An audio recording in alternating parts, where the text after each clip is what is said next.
ஆன்மீக நண்பர்கள் அனைவருக்கும் அன்பும் கனிவும் நிறைந்த வணக்கங்கள். எல்லாம் நன்றாக போய்க்கொண்டிருந்தது. திடீரென்று வீட்டில் பிரச்சினைகள், மன அமைதியின்மை, செலவுகள், சிறிய சிறிய தடைகள் அதிகரித்துவிட்டன என்று பலர் கூறுவதை நாம் கேட்டிருப்போம். நம் பாரம்பரியத்தில் இதுபோன்ற சூழ்நிலைகளை கண் திருஷ்டி அல்லது எதிர்மறை பார்வையின் தாக்கம் என்று சிலர் நம்புகிறார்கள். அதனால் வீட்டின் வாசற்படியில் சில பொருட்களை வைப்பது ஒரு வழக்கமாக இருந்து வருகிறது. ஒரு வீட்டின் வாசற்படி என்பது வெறும் உள்ளே செல்லும் இடம் மட்டுமல்ல. நம் முன்னோர்கள் வாசல் எப்படி இருக்கிறதோ அந்த வீட்டின் ஆற்றலும் அப்படித்தான் இருக்கும் என்று கூறியுள்ளனர். சில எளிய பொருட்களை வாசற்படியில் வைத்தால் வீட்டிற்குள் நேர்மறை சக்தி அதிகரிக்கும் என்றும் செல்வ வளம் பெருகும் என்றும் நம்பப்படுகிறது.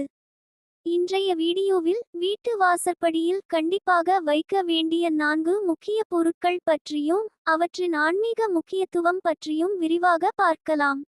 வாங்க வீடியோக்குள்ள போகலாம். 1. மஞ்சள் மற்றும் குங்குமம். வீட்டின் வாசற்படியில் சிறிதளவு மஞ்சளும் குங்குமமும் வைத்தால் அது மகாலட்சுமியின் அருளை பெற உதவும் என்று நம்பப்படுகிறது. மஞ்சள் என்பது மங்களத்தின் அடையாளம். குங்குமம் என்பது சக்தியின் அடையாளம்.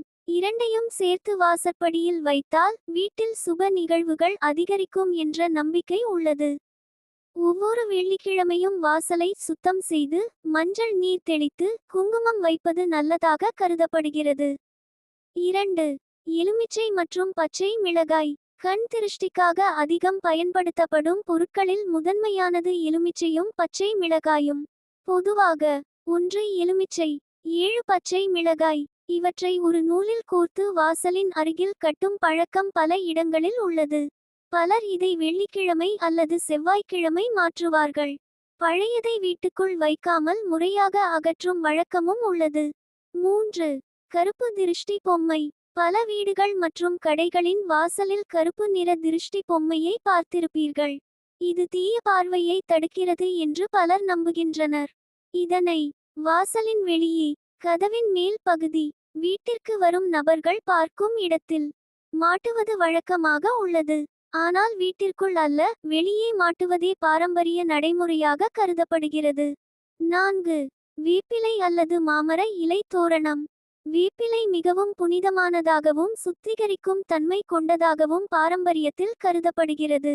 வீட்டின் வாசலில் வேப்பிலை தோரணம் கட்டினால் எதிர்மறை சக்திகள் விலகும், நல்ல ஆற்றல் அதிகரிக்கும், வீடு மங்களகரமாக இருக்கும் என்ற நம்பிக்கை உள்ளது. பண்டிகை நாட்கள், அமாவாசை, தமிழ் புத்தாண்டு போன்ற நாட்களில் புதிய தோரணம் கட்டும் பழக்கம் பல குடும்பங்களில் உள்ளது. கூடுதல் பாரம்பரிய வழக்கங்கள். பல குடும்பங்கள் மேலும் சில பழக்கங்களையும் பின்பற்றுகின்றனர். தினமும் காலை வாசலை சுத்தம் செய்து கோலம் போடுதல், மாலை நேரத்தில் அகல்விளக்கு ஏற்றுதல், வெள்ளிக்கிழமை மஞ்சள் நீர் தெளித்தல், வாசற்படியில் குங்குமம் மற்றும் சந்தனம் வைப்பது. இவை அனைத்தும் வீட்டில் மங்களகரமான சூழலை உருவாக்கும் என்ற நம்பிக்கையுடன் செய்யப்படும் வழக்கங்கள். முக்கிய அறிவுரை. கண் திருஷ்டியை விட வீட்டில் அன்பு, ஒற்றுமை, நேர்மறை எண்ணங்கள், சுத்தம், இறை நம்பிக்கை இவையே குடும்ப நலனுக்கு மிக முக்கியமானவை. பாரம்பரிய வழக்கங்களை நம்பிக்கையுடன் கடைபிடிப்பவர்கள் அவற்றை பின்பற்றலாம். அதே நேரத்தில் வாழ்க்கையில் ஏற்படும் பிரச்சினைகளுக்கு தேவையான நடைமுறை தீர்வுகளையும் நாடுவது அவசியம். நிறைவுரை. வீட்டு வாசற்படி என்பது வீட்டின் முதல் அடையாளம். அதை சுத்தமாகவும் மங்களகரமாகவும் வைத்திருப்பது நம் பாரம்பரியத்தின் ஒரு அழகான அம்சம். இந்த வீடியோ உங்களுக்கு பயனுள்ளதாக இருந்தால் லைக் பண்ணுங்க, ஷேர் பண்ணுங்க, சேனலை சப்ஸ்கிரைப் பண்ணுங்க. நன்றி, வணக்கம்.